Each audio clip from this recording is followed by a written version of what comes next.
Livro de Jeremias, capítulos 7 e 8. O Senhor deu outra mensagem a Jeremias. Vá à entrada do templo do Senhor e proclame esta mensagem ao povo. Ó Judá, ouça essa mensagem do Senhor. Escutem todos vocês que adoram nesse lugar. Assim diz o Senhor dos Exércitos, o Deus de Israel. Se vocês abandonarem seus maus caminhos, deixarei que fiquem em sua própria terra. Não se deixem enganar por aqueles que lhes fazem falsas promessas e repetem: o templo do Senhor está aqui. O templo do Senhor está aqui. Contudo, só serei misericordioso se vocês abandonarem seus pensamentos e atos perversos e começarem a tratar uns aos outros com justiça, se pararem de explorar os estrangeiros, os órfãos e as viúvas, se pararem de cometer homicídios e se deixarem de prejudicar a si mesmos ao adorar outros deuses. Então, permitirei que fiquem nesta terra que há muito tempo dei a seus antepassados para sempre. Não se deixem enganar por falsas promessas e conversas inúteis. Acreditam mesmo que podem roubar, matar, cometer adultério, mentir e queimar incenso para Baal e para todos os seus outros novos deuses, e depois vir aqui se apresentar diante de mim em meu templo e dizer: estamos seguros, para depois voltar a praticar todas essas coisas detestáveis? Vocês mesmos não reconhecem que este templo que leva meu nome se transformou em esconderijo de ladrões? Certamente vejo todo o mal que acontece nele. Eu, o Senhor, falei. Agora vão a Siló, o primeiro lugar onde coloquei a tenda que levava meu nome. Vejam o que fiz ali por causa da perversidade do povo, os israelitas. Enquanto vocês praticavam essas maldades, diz o Senhor, eu lhes falei repetidamente, mas vocês não quiseram ouvir. Eu os chamei, mas se recusaram a responder. Portanto, assim como destruí Siló, agora destruirei esse templo que leva meu nome, este templo no qual vocês confiam, este lugar que dei a vocês e a seus antepassados.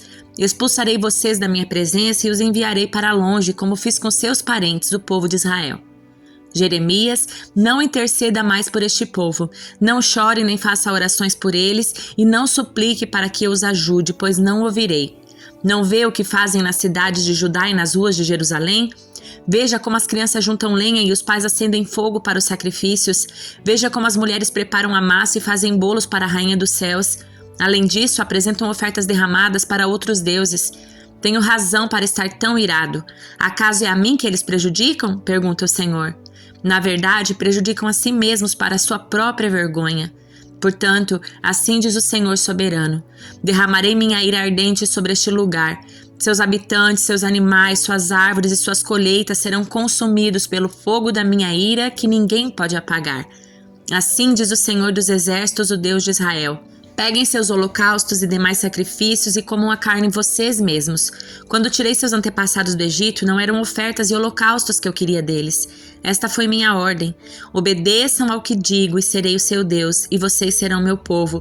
Façam o que ordeno e tudo lhes irá bem.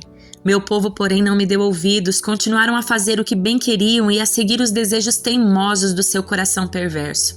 Andaram para trás em vez de avançar. Desde o dia em que seus antepassados saíram do Egito até agora, continuo a enviar meus servos, os profetas, dia após dia. Meu povo, porém, não me deu ouvidos. Foram ainda mais teimosos e desobedientes que os seus antepassados. Diga-lhes tudo isso, mas eles não escutarão. Anuncie estas advertências, mas eles não responderão. Diga-lhes: esta é a nação que não obedece ao Senhor seu Deus e não quer ser ensinada. A verdade já não existe no meio deles, desapareceu dos seus lábios. Raspem a cabeça em sinal de luto e chorem nos montes, pois o Senhor rejeitou e abandonou esta geração que provocou sua ira. O povo de Judá pecou diante dos meus olhos, diz o Senhor. Colocaram ídolos detestáveis no templo que leva meu nome e o contaminaram. Construíram santuários idólatras em Tofete, no vale de Ben-Hinom, e ali sacrificaram seus filhos e filhas no fogo. Jamais ordenei tamanha maldade, nunca me passou pela mente. Portanto, tenham cuidado, diz o Senhor, pois está chegando o dia em que não se chamará mais Tofete nem vale de Ben-Hinom, mas vale da matança. Sepultarão corpos em Tofete até não haver mais lugar. Os cadáveres deste povo servirão de alimento para os abutres e os animais selvagens e não restará ninguém para espantá-los. Acabarei com os cânticos alegres e com o riso nas ruas de Jerusalém e já não se ouvirão as vozes felizes de noivos e noivas na cidade de Judá. A terra ficará inteiramente desolada. Naquele tempo, diz o Senhor, os inimigos abrirão as sepulturas dos reis e dos oficiais de Judá e os túmulos dos sacerdotes, dos profetas e dos habitantes de Jerusalém. Espalharão os ossos no chão diante do sol, da lua e das estrelas, os deuses que meu povo amou, serviu, seguiu, buscou e adorou. Seus ossos não serão recolhidos nem sepultados outra vez, mas ficarão espalhados no chão como esterco. E o povo que sobreviver desta nação perversa preferirá a morte a viver nos lugares para onde eu os enviarei. Eu, o Senhor dos Exércitos, falei. Jeremias, diga ao povo, assim diz o Senhor, quando uma pessoa cai e não volta a se levantar, quando descobre que está no caminho errado, não dá meia volta, então por que este povo de Jerusalém continua em seu caminho e se recusa a voltar? Apegam-se firmemente às suas mentiras e não querem retornar. Escuto suas conversas e não ouço uma só palavra verdadeira. Acaso alguém está arrependido da sua maldade? Alguém diz, que coisa terrível eu fiz? Não, todos correm pelo caminho do pecado, velozes como cavalos galopando para a batalha. Até a cegonha que voa pelo céu sabe a época de migrar, assim como a rolinha, a andorinha e o grou. Todos voltam no tempo certo a cada ano. Meu povo, contudo, não conhece os decretos do Senhor. Como podem dizer, somos sábios, pois temos a lei do Senhor? Seus mestres a distorcem escrevendo mentiras? Esses mestres sábios serão envergonhados e cairão na armadilha da sua insensatez, pois rejeitaram a palavra do Senhor. Afinal, será que são mesmo tão sábios? Entregarei suas esposas a outros, darei seus campos a estranhos. Desde o mais humilde até o mais importante, sua vida é dominada pela ganância. Até meus profetas e sacerdotes agem desse modo, são tão impostores, oferecem curativos superficiais para a ferida mortal do meu povo, dão garantias de paz quando não há paz alguma. Acaso se envergonham de sua conduta detestável? De maneira nenhuma, nem sabem o que é vergonha. Portanto, estarão entre os que caírem no massacre. Ficarão arruinados quando eu os castigar, diz o Senhor. Certamente os consumirei. Não haverá mais colheita de figos nem de uvas. Suas árvores frutíferas morrerão. Tudo que lhes dei em breve acabará. Eu, o Senhor, falei. Então o povo dirá, por que devemos ficar parados esperando? Venham, vamos para as cidades fortificadas e morramos ali, pois o Senhor nosso Deus decretou nossa destruição e nos deu um cálice de veneno para beber, pois pecamos contra o Senhor. Esperávamos paz, mas ela não veio. Esperávamos tempo de cura, mas só encontramos terror. Desde a terra de Dan ao norte, pode-se ouvir o bufar dos cavalos de guerra dos inimigos, o relinchar dos seus garanhões, faz a terra tremer. Vem para devorar a terra e tudo que nela há, tanto as cidades como seus habitantes. Enviarei essas tropas inimigas entre vocês, serpentes venenosas que ninguém consegue encantar. Elas os morderão e vocês morrerão. Eu, o Senhor, falei. Minha tristeza não tem cura. Meu coração está enfermo. Escutem o choro do meu povo. Pode-se ouvi-lo por toda a terra. Acaso o Senhor abandonou Sião? Seu rei não está mais ali? Por que provocaram minha ira com ídolos esculpidos e seus inúteis deuses estrangeiros, diz o Senhor? O povo se lamenta. A colheita chegou ao fim, o verão acabou e, no entanto, não estamos salvos. Sofro com a dor do meu povo, lamento e sou tomado de tristeza. Não há remédio em Gileade? Não há médico ali? Por que não há cura para as feridas do meu povo? Salmo de número 113. Louvado seja o Senhor. Sim, louvem os servos do Senhor, louvem o nome do Senhor. Bendito seja o nome do Senhor agora e para sempre. Em todo lugar do Oriente ao Ocidente, louvem o nome do Senhor. Pois o Senhor é engrandecido acima das nações, sua glória está acima dos céus.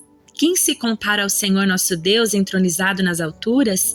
Ele se inclina para ver o que acontece nos céus e na terra, levanta do pó o necessitado e ergue do lixo o pobre. Coloca-os entre príncipes, entre os príncipes do seu povo. Dá uma família à mulher estéril e a torna uma mãe feliz. Louvado seja o Senhor. Primeira carta de Pedro, capítulo 2. Portanto, livrem-se de toda maldade, todo engano, toda hipocrisia, toda inveja e todo tipo de difamação. Como bebês recém-nascidos, desejem intensamente o puro leite espiritual para que, por meio dele, cresçam e experimentem plenamente a salvação, agora que provaram da bondade do Senhor. Vocês têm se aproximado de Cristo, a pedra viva. As pessoas o rejeitaram, mas Deus o escolheu para lhe conceder grande honra. E vocês também são pedras vivas, como as quais um templo espiritual é edificado. Além disso, são sacerdotes santos. Por meio de Jesus Cristo, oferecem sacrifícios espirituais que agradam a Deus. Como dizem as Escrituras, ponham em Sião uma pedra angular, escolhida para grande honra.